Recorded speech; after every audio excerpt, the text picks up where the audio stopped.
200 Israeli jets Iran में घुसते हैं, इतनी एयर स्ट्राइक्स करते हैं कि सब तहस नहस हो जाता है। दरअसल इसराइल ने ईरान के न्यूक्लियर प्लांट्स को काफी हद तक डिस्ट्रॉय कर दिया है। इसराइल ने ऑपरेशन लायन शुरू किया और नेटेंस फोर्ड, जहां ईरान अपना न्यूक्लियर बॉम्ब डेवलप कर रहा है, इन सभी साइट्स को टारगेट करते हुए हैवी एयर स्ट्राइक्स करी गई। साथ ही साथ मिसाइल फैक्ट्रीज और मिलिट्री बेसिस को भी टारगेट किया गया। इन एयर स्ट्राइक्स में ईरान आर्मी के सीनियर कमांडर्स और न्यूक्लियर साइंटिस्ट भी मारे गए। ईरान ने 78 डेथ्स और 320 इंजरीज कंफर्म की है। ऑब्वियसली इस अटैक के बाद ईरान का न्यूक्लियर प्रोग्राम बहुत पीछे जा चुका है और ईरान ने भी इसराइल को मुंह तोड़ जवाब दिया है। ईरान ने बदला लेने के लिए ऑपरेशन सीवियर पनिशमेंट शुरू किया, जिसमें करीब 200 मिसाइल से इसराइल पर अटैक किया गया और ये अटैक इतना जबरदस्त था कि इसराइल का आयरन डोम भी फेल हो गया। कुछ मिसाइल्स ने जेरूसलम और तेल अवीव को हिट किया। मिडल ईस्ट में रीजनल टेंशंस बढ़ती जा रही है क्योंकि ना ही इसराइल चुप बैठने वाला है और ना ही ईरान। आखिर क्यों इसराइल, यूएस और वेस्टर्न कंट्रीज नहीं चाहते कि ईरान न्यूक्लियर वेपन्स डेवलप करे, और क्या होगा अगर ईरान न्यूक्लियर वेपन्स डेवलप करने में कामयाब हुआ?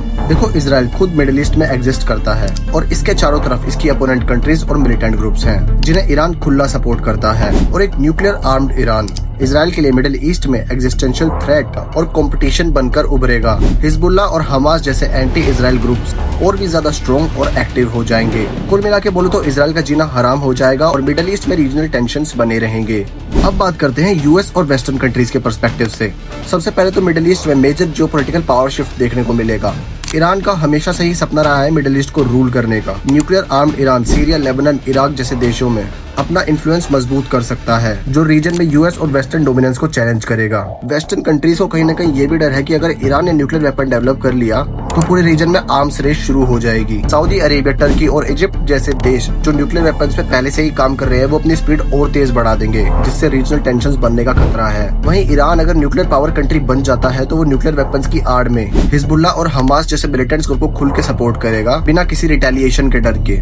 क्योंकि अगर कोई कंट्री ईरान के खिलाफ रिटेलिएट करना चाहेगी तो वो न्यूक्लियर अटैक की धमकी देगा, जैसे पाकिस्तान करता है। तो अगर ईरान कल को न्यूक्लियर वेपन डेवलप कर लेता है तो मिडिल ईस्ट में हमेशा लड़ाई का माहौल बना रहेगा। रीजन के देशों के बीच में हथियारों की रेस बढ़ेगी। कुल मिलाकर अगर ईरान के पास न्यूक्लियर वेपन आते हैं तो दुनिया के ऊपर हमेशा न्यूक्लियर वॉर का खतरा मंडराता रहेगा।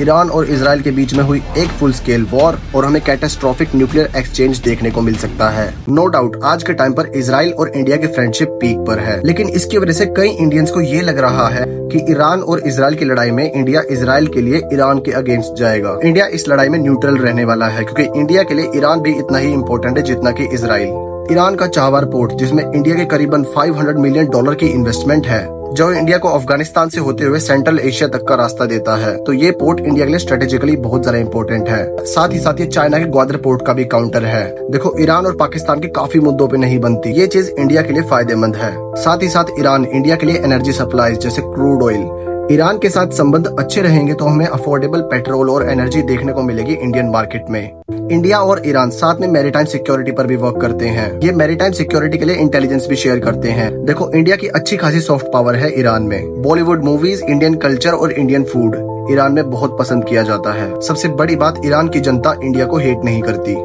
तो मैं आपका ये डाउट क्लियर कर दूं कि इंडिया को यहाँ पर बैलेंस डिप्लोमेसी दिखानी होगी, क्योंकि इसराइल से इंडिया के डिफेंस टाइज हैं। टेक्नोलॉजिकल सेक्टर में इसराइल बहुत हेल्प करता है इंडिया की। वहीं दूसरी तरफ ईरान इंडिया के लिए इकोनॉमिकली और स्ट्रेटेजिकली इम्पोर्टेंट है। आपका ये डाउट क्लियर हो गया होगा। इंडिया के लिए इसराइल और ईरान दोनों ही इम्पोर्टेंट है। इंडिया का फायदा इसमें ही है कि कोई भी मेजर वॉर एस्केलेट ना हो।